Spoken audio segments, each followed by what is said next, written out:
Hi, everybody. I am giving my first try at teaching you about the text rules of the game using the flipped classroom method, which means that I teach you, um, I record it, you listen to it at home, and you come to the class with the information that you need. Okay, I'm going to actually now um, review what we've learned in the text so far and go through some of the questions you might have. The first scene in the book Rules of the Game is where Mamie, who is 6, is in a supermarket with her mother, and she wants to have salted plums. Salted plums are a Chinese specialty. And her mother uses it as an opportunity for her to teach her the art of invisible strength. Here, invisible strength. Okay, we've talked about that many times, which is a strategy for all sorts of things, including winning arguments and later on for chess. She tells her to bite back her tongue, and she gives a Chinese mashal, Chinese wisdom. Wise guy, he not go against wind. In Chinese, we say come from south, blow with wind, boom, north will follow. And the next week, she uses this method. She bites back her tongue. She doesn't ask for anything. And her mother gives her as a reward the bag of plums.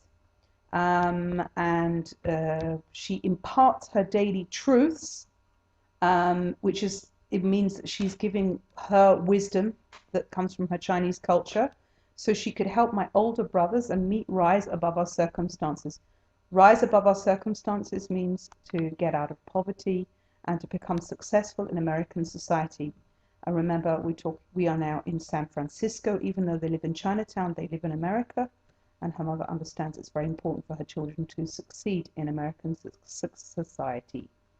There's a description of where they live. They live in Waverly Place. This is where she gets her American name from, above a Chinese bakery.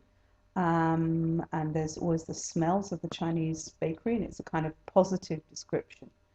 And then there is a description of the alley, 2-block alley. An alley is between two buildings, and the alley is a metaphor for the life of this little girl, Mamie, who lives between two cultures. She lives between the American culture, back to alley again, and Chinese culture. She lives in a Chinese family, but she goes to an American school. And we understand the theme of the clashing cultures that are fighting against each other in many ways, becomes very important later on in the story. And there's a long description here of the life in Chinatown. There's the medicinal herb shop, an old doll who gives very strange cures for different types of illnesses, and there's a pride here because they say he once cured a woman dying of an ancestral curse that had eluded the best of American doctors. That means that there's rumor amongst the Chinese that this person this Chinese man who runs a medicinal herb shop can do things that the Americans can't do.